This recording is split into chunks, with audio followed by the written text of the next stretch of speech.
बिहार विधानसभा चुनाव 2025 कौन होगा विजेता? एक विश्लेषणात्मक रिपोर्ट। बिहार में इस साल के अंत में होने वाले विधानसभा चुनाव को लेकर सियासी हलचल तेज हो गई है।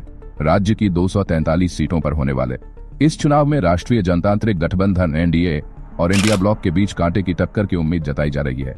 इसके अलावा प्रशांत किशोर की नई पार्टी जन सुराज भी मैदान में है, जो चुनावी समीकरण को प्रभावित कर सकती है। लेकिन सवाल यह है कि आखिर बिहार की सत्ता पर कौन काबिज होगा? आइए इसकी संभावनाओं का विश्लेषण करते हैं। एनडीए का दम। नीतीश कुमार और बीजेपी की जोड़ी एनडीए, जिसमें Bharatiya Janata party, BJP, Janata Dal, United, JDU और छोटे सहयोगी दल जैसे लोक जनशक्ति पार्टी, रामविलास और हिंदुस्तानी आवाम मोर्चा शामिल है। पिछले कुछ वर्षों से बिहार में सत्ता पर काबिज है। मुख्यमंत्री नीतीश कुमार की छवि एक कुशल प्रशासक के रूप में रही है, लेकिन हाल के दिनों में उनकी सेहत और बार बार गठबंधन बदलने की वजह से उनकी लोकप्रियता पर सवाल उठे हैं। फिर भी जेडीयू के पास अति पिछड़ा वर्ग, ईबीसी और कुर्मी समुदाय का मजबूत समर्थन है, जो राज्य की आबादी का बड़ा हिस्सा है।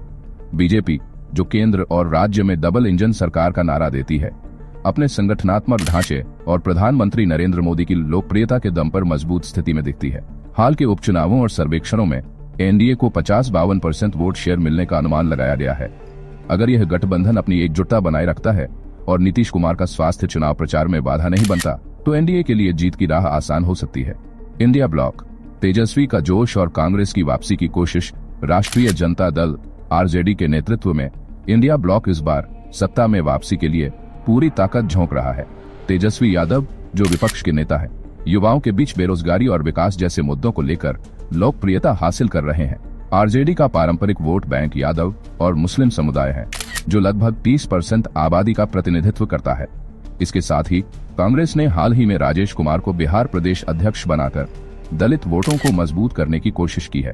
कांग्रेस और आरजेडी ने संकेत दिया है कि वे एकजुट होकर चुनाव लड़ेंगे और मुख्यमंत्री पद के उम्मीदवार का फैसला सामूहिक होगा। अगर यह गठबंधन सीट बंटवारे में सफल रहता है और तेजस्वी की अपील ग्रामीण इलाकों में काम करती है, तो इंडिया ब्लॉक एनडीए को कड़ी चुनौती दे सकता है। हालांकि पिछले लोकसभा चुनावों में इस गठबंधन का प्रदर्शन कमजोर रहा था, जिसे सुधारना उनके लिए बड़ी चुनौती होगी। जन सुराज। प्रशांत किशोर का प्रयोग चुनावी रणनीतिकार से नेता बने।